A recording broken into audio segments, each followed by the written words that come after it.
Bueno, ¿cómo están? Vamos a empezar con la primera parte de la clase sobre Marx y esto de pensar a Marx como una síntesis y superación de la economía política clásica. Eh, quizás voy a tratar de poner la visión de Marx lo más sintéticamente posible, dos partes supongo, quizás tres, y luego voy a ver si me dan los tiempos de tratar de hacer como una pequeña síntesis de la visión desde Smith a Marx, pasando por Ricardo obviamente, o quizás lo vemos en la charla o tratamos de recuperarlo en la charla o en la charla eh, cuando nos vayamos encontrando los chichis. Bueno, la relación de Marx con la economía política clásica, más allá de, de la visión, ¿no?, que él mismo plantea que la economía política clásica es el estudio casi anatómico de la sociedad civil, o sea, lo que analiza la estructura, ¿no? La estructura no como con esa metáfora de base y lo que está arriba de la base, ¿no?, de estructura y superestructura, como que la estructura es la clave y lo único explicativo, casi, no. Sino, digamos, más bien la economía política clásica, si quieren, como la columna vertebral de un cuerpo, la que ordena, la que explica cómo se estructura ese cuerpo, cómo se organiza, cómo está parado, pero que no explica la totalidad del cuerpo. O sea, el cuerpo de un humano, obviamente, depende en gran medida de que su columna vertebral esté entera, funcione, pero no funciona sin un montón de otros elementos constitutivos que también explican, son fundamentales para explicar la dinámica de ese cuerpo, ¿no? Bueno, él piensa a las sociedades desde ese mismo punto de vista y piensa a la explicación que da la economía política clásica como una especie de estudio anatómico de esa sociedad civil. Desde eso se erigen, se construyen las formas jurídicas y políticas como el Estado, las leyes y demás, ¿no? Tanto el título de la contribución a la crítica de la economía política como el subtítulo del Capital, que es crítica de la economía política, justamente hacen explícita referencia al vínculo bien estrecho, bien concreto, que Marx propone con la teoría clásica, ¿no? Justamente desde esa visión que nosotros tratamos de sintetizar en este título de la clase, de que es una síntesis de ese proceso, o lo que intenta hacer Marx, para nosotros lo logra, para otros no, una síntesis de ese proceso de acumulación de conocimiento que venían realizando los otros economistas y a la vez una superación crítica, ¿sí? Pero para que se dé esta superación crítica tiene que haber justamente una asimilación de lo elaborado por esos otros economistas. Yo siempre digo que lo que hace Marx con la economía política clásica tiene que servirles a ustedes para entender para qué sirve, que a veces si no nos entiende o parece nada más como un saludo, como una formalidad, un saludo a la bandera iba a decir, no una formalidad, el tema de hacer estados de la cuestión cuando uno investiga algo, ¿no? Y el estado de la cuestión es en gran medida recuperar lo ya producido, o sea, partir de lo ya construido, no empezar a construir la casa desde cero si la casa ya tiene bien hechas las paredes o bien hecha eh, la base, ¿sí? Entonces, empezar a construir desde dónde hay que construir, ¿no? Y para eso justamente hay que revisar lo construido previamente, hay que conocerlo profundamente y saber o poder discernir, poder plantear claramente nosotros qué nos sirve para seguir construyendo y qué no nos sirve. Lo que no nos sirve casi que no hay que integrarlo al estado de la cuestión. Quizás hay que nombrarlo, decir, esto no nos sirve, esto es una porquería, está mal construido, ¿sí? Y por lo tanto lo dejamos. Y lo otro sí, lo tomamos, pero lo tomamos críticamente, lo tomamos superándolo. Bueno, el propósito de Marx no es ampliar, corregir o simplemente continuar el proyecto de la economía política clásica que Smith y Ricardo habían iniciado, sino por el contrario lo que pretende es ofrecer una crítica superadora de esa perspectiva.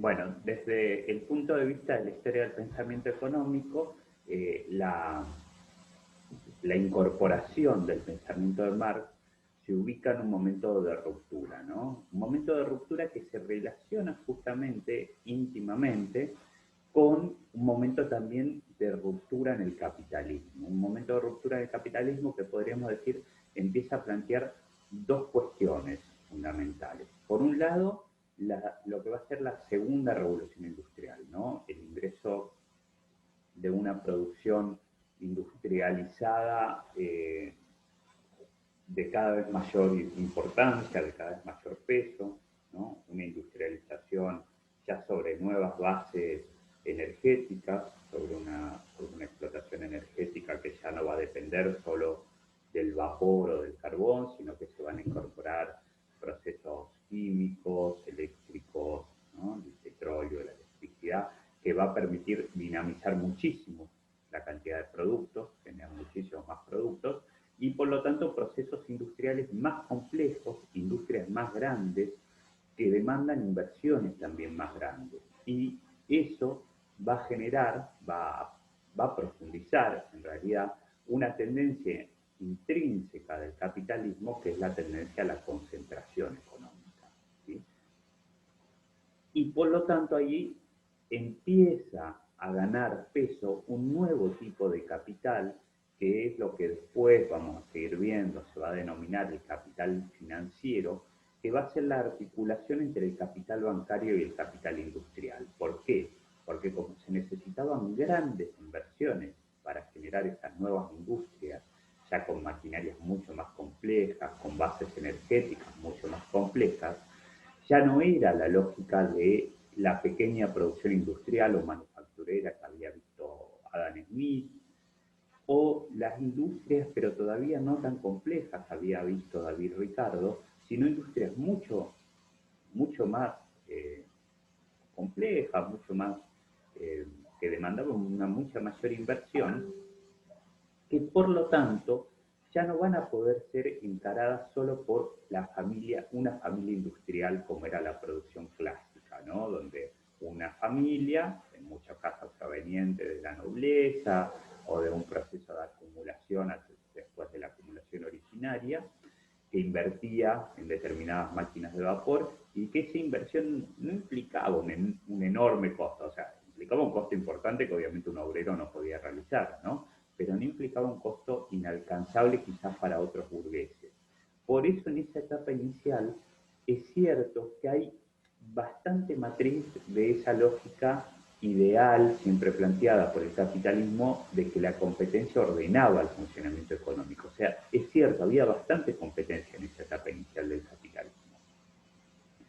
Y funcionaban como capitales, digamos, bastante diferenciados, lo que era el capital industrial, que era el que invertía en esas industrias o manufacturas, y el capital bancario, que un poco lo charlamos la clase pasada, o más que la clase pasada, creo, en el intercambio vía Chipsy, eran estos justamente banqueros, que que lo que hacían era manejar los depósitos de dinero y hacer negocios a partir de esos depósitos de dinero que manejaban como propios, que manejan como propios, ese es el gran negocio de los banqueros, pero especialmente insertos en la circulación y no en la producción. Bueno, el capital financiero va a ser esa síntesis entre capital industrial y capital bancario, porque se va a necesitar una enorme inversión. ¿De dónde se consigue esa inversión?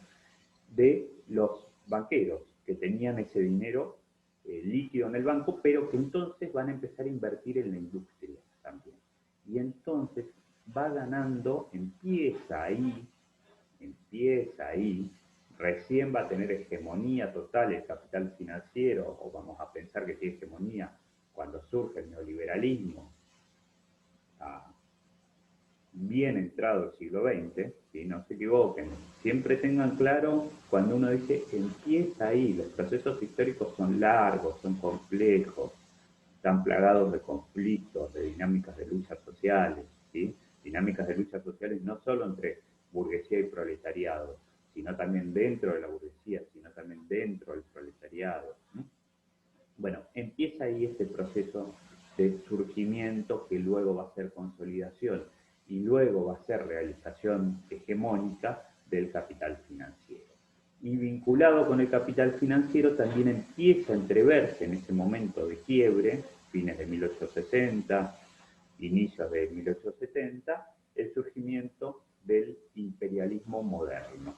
Un imperialismo moderno que va a plantear un nuevo escenario mundial, la ocupación de todos los territorios a nivel mundial por parte de las potencias europeas y de algunas potencias ya no europeas, pero que se habían consolidado como potencias capitalistas o que se empezaban a consolidar como potencias capitalistas, como Estados Unidos y Japón, que ocupan la totalidad de los territorios del mundo y que empiezan a diseñar un nuevo formato de imperialismo que ya no se va a basar solo en el saqueo de recursos, sino que va a pasar a ser mucho más complejo y se va a basar, sí, en el saqueo de recursos, pero también en la inversión de capitales, en el traslado de capitales excedentes de esos territorios ya capitalistas hacia los territorios dominados por las potencias capitalistas para diseñar estructuras económicas dependientes desde su mismo nacimiento. Eso lo vamos a ver mejor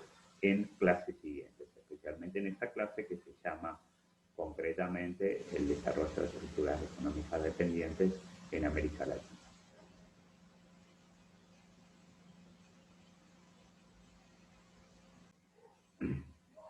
Entonces, en ese momento de ruptura, de quiebre, se dan dos movimientos por completo contrapuestos y que, con diferencia de pocos años, casi de manera simultánea, Marx en 1867 y los marginalistas más o menos en 1870, dan forma casi definitiva al escenario de la teoría económica contemporánea, ¿no? Y a lo que va a ser una superación, podríamos decir simplificadamente, por izquierda para Marx y por derecha para los marginalistas de la economía política clásica. A pesar de compartir al mismo adversario, digamos, a esta economía política clásica, la crítica que realiza Marx del sistema clásico es muy distinta, es casi contrapuesta, a la naturaleza, el alcance y el método del marginalismo. ¿Sí? La escuela marginalista va a rechazar de plano las dos versiones más corrientes de la teoría clásica del valor, ¿no? Tanto la que se basaba en la cantidad de trabajo requerido para la producción, como la que hacía depender el precio natural de los costos de producción, de salario, beneficio y renta, y va a proponer en su reemplazo que la relación de cambio se encuentra gobernada exclusivamente por las condiciones de mercado. Van a construir de ese modo un modelo de intercambio puro, donde el precio relativo depende exclusivamente de la utilidad marginal, ¿no? Entendida como la combinación entre utilidad y escasez. Lo van a ver mejor en la clase específica donde se da marginalismo, obviamente, y en verdad, aunque el contenido de la crítica que realiza Marx a la economía política clásica es distinto, no por eso es menos demoledor, ¿no? que la crítica que realiza el marginalismo. Yo diría, en mi visión, que es mucho más profundo, que es mucho más radical la crítica que realiza Marx, aún quizás cuando recupera más elementos. Marx era obviamente un erudito, conocedor de la teoría económica de su tiempo, era un erudito en varios campos, realmente una persona genial, algo que debe reconocer cualquiera, ¿no? La genialidad de Marx, más allá de si después están de acuerdo o no con su propuesta política y con su perspectiva económica, pero sin duda tenía una capacidad de síntesis y de conocimiento realmente superadora de la media de aquellos que superan la media. Él había entonces, pero además de esa erudición, Marx era un tipo muy polemista, ¿no? Muy sarcástico en su forma de hablar. Perdón, ando con un problema en un ojo, no sé si notan que me estoy tocando y que cada tanto corto porque me está molestando bastante, pero bueno. Marx además, digo, era un polemista, era muy sarcástico, muy irónico y muy directo, ¿no? En su forma de escribir. Realmente se lo lee bien si ustedes se ponen a leerlo. Y entonces él formuló, así como para los socialistas que él consideraba que no habían propuesto un camino realista para superar el capitalismo, lo llamaba casi despectivamente, ojo, no, en él era casi despectivo llamarlos socialistas utópicos, a los economistas que él consideraba que no habían contribuido en nada, los llamaba economía vulgar o economistas vulgares, ¿no?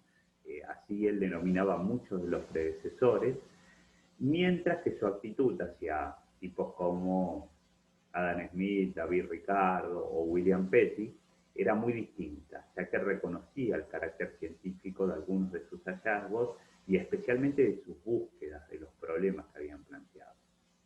Les leo una cita, dice: para decirlo de una vez por todas, advertiré que yo entiendo por economía política clásica, fíjense, ahí no habla de economía vulgar, economía política clásica, a toda la economía que desde William Petty investiga la concatenación interna del régimen burgués de producción, a diferencia de la economía vulgar, que no hace más, que no sabe más que hurgar en las concatenaciones aparentes. Fíjense qué interesante esa diferencia, ¿no? De concatenaciones, o sea, relaciones entre causa y efecto aparentes por un lado, que eso es lo vulgar, lo que no explica el funcionamiento real de la economía, y lo que él sí rescata, reivindica, aquellos que estudian la concatenación interna del régimen burgués de producción. Sigo con la cita. Cuidándose tan solo de explicar y hacer gratos los fenómenos más abultados, si se nos permite la frase, y mascando hasta convertirlos en papilla para el uso doméstico de la burguesía los materiales suministrados por la economía científica desde mucho tiempo atrás, y que por lo demás se contenta con proclamar como verdades eternas las ideas banales y engreídas que los agentes del régimen burgués de producción se forman acerca de su mundo como el mejor de los mundos posibles. O sea, que está diciendo que la economía vulgar no estudia realmente cómo funciona la economía, sino que se dedica a tomar elementos desarrollados por la economía científica para destruirlos casi, transformarlos en papillas, ¿no? Para el uso doméstico de la burguesía, como comida para bebés, para gente sin dientes, ¿no? Que no los pueden procesar, y a través de ese proceso de tergiversación de lo que había construido la economía científica, generar la idea de que el sistema capitalista es el mejor de los mundos posibles y que las situaciones coyunturales que genera el sistema capitalista son situaciones naturales, inmodificables, por lo tanto. La crítica de Marx, por lo tanto, no es rechazar indiscriminadamente todas las teorías formuladas por la economía política clásica, sino tomar como punto de partida aquellos descubrimientos que considera científicos.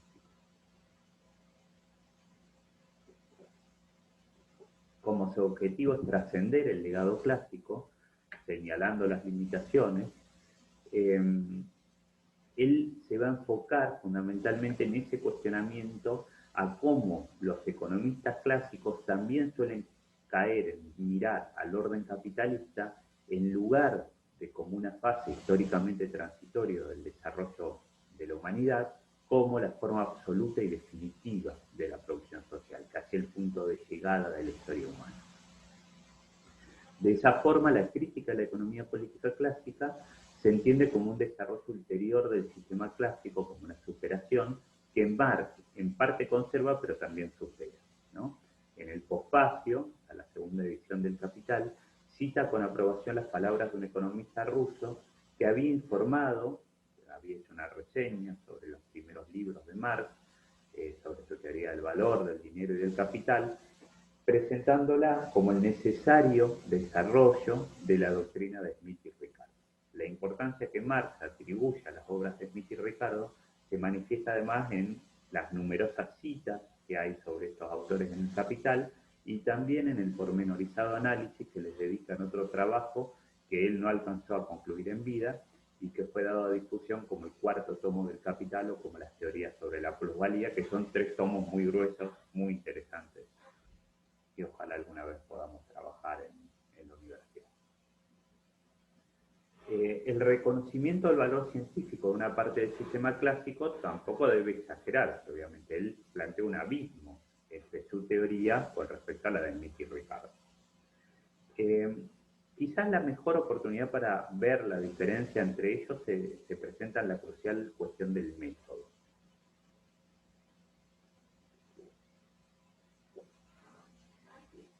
Marx no escribió ninguna obra específicamente consagrada a su método, pero es indudable y a través de sus trabajos vuelve una y otra vez a esa cuestión que le atribuye una importancia clave.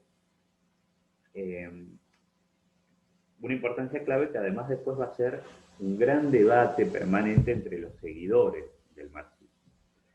George Lucas, por ejemplo, un reconocido autor marxista, un teórico muy importante, afirmó siempre que el marxismo ortodoxo no significa reconocimiento acrítico de los resultados de la investigación marxista o marxiana, de la investigación de Marx, si quieren, o también uno podría decir hoy de Lenin o de los otros clásicos del marxismo, ni fe en tal o cual tesis, ni reproducir lo que dijeron esos autores, sino ascribirse formalmente al mismo método propuesto por Marx.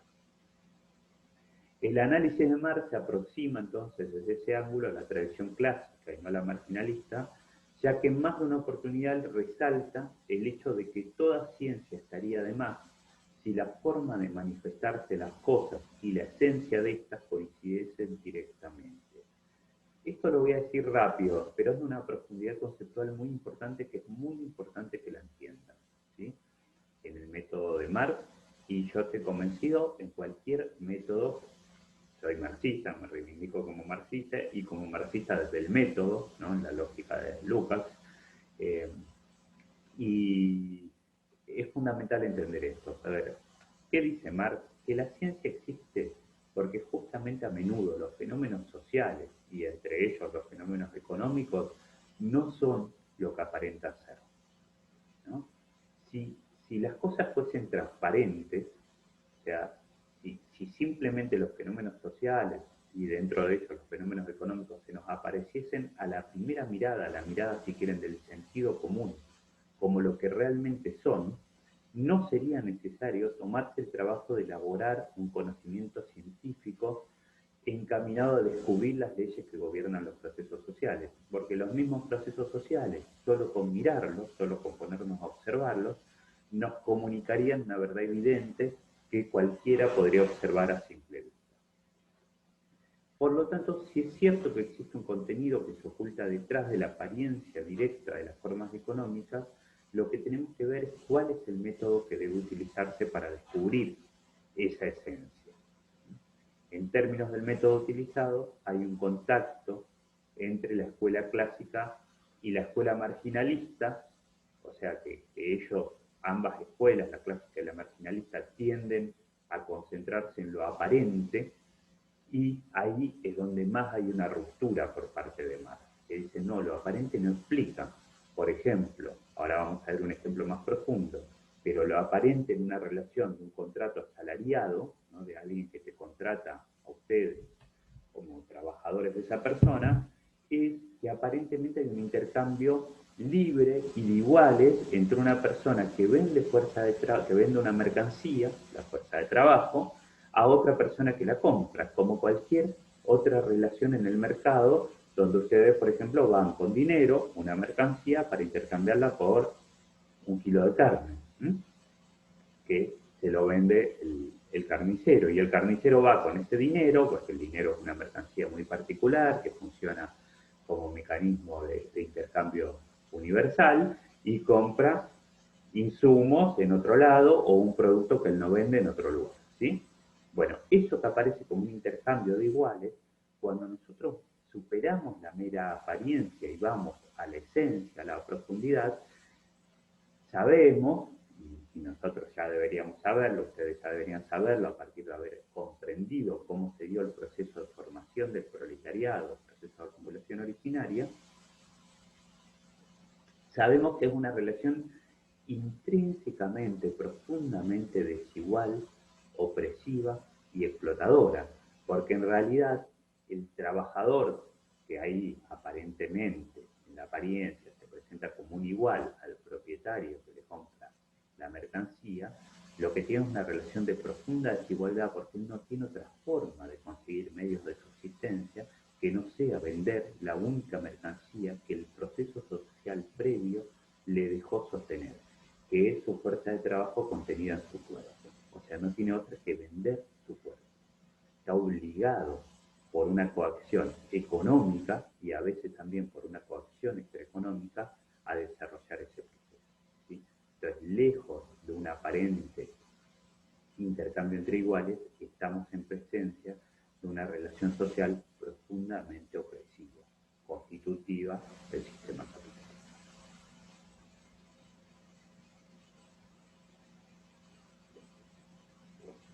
Voy a cortar acá y para no hacerlos tan largos y ahora sí, en una nueva parte.